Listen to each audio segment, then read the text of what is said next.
I always get asked, like, well, I don't understand, Alex. Like, we see all of this propaganda in Hollywood, like they're just simping for the CCP, like just simping away. It's the summer of simps for Hollywood. And they're always putting in all of this propaganda.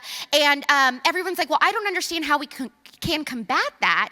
And I'm like, okay, here's the thing.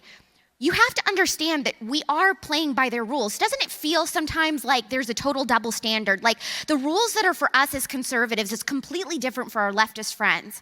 When I was in radio, I was in pop radio for 7 years before I worked for Turning Point, and I was co-hosting a morning show, and there was this girl on my morning show who was like, the cat hat wearing, progressive feminist, like Women's March type of girl. And total opposite of me, but that's what I thought made our show great, was that we had all these different types of ideologies represented on my morning show.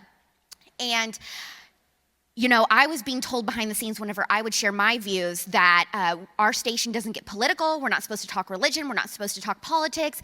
And then this other girl on my show, my producer, would always get political and always talk about, toxic masculinity and all of these different things. And no one said anything to her. She would bash Trump because he was president at the time, and nobody said anything. But if I did, it was just a different set of rules. And so that's eventually, why I left. And a lot of you, if I've had the privilege of speaking to you, and your chapters at your different schools, then you've kind of heard my story. But I knew that there was different rules, and so what I started realizing is that we're trying to win this game that the left has created with our own rules. Like they're in control when it comes to Hollywood, the media, education, all of these major pillars of institutions. The left does control, so we can't try to use our own rules then and beat them at their own game. What we have to do instead is create our own institutions, and we have to build up our own entertainment, our own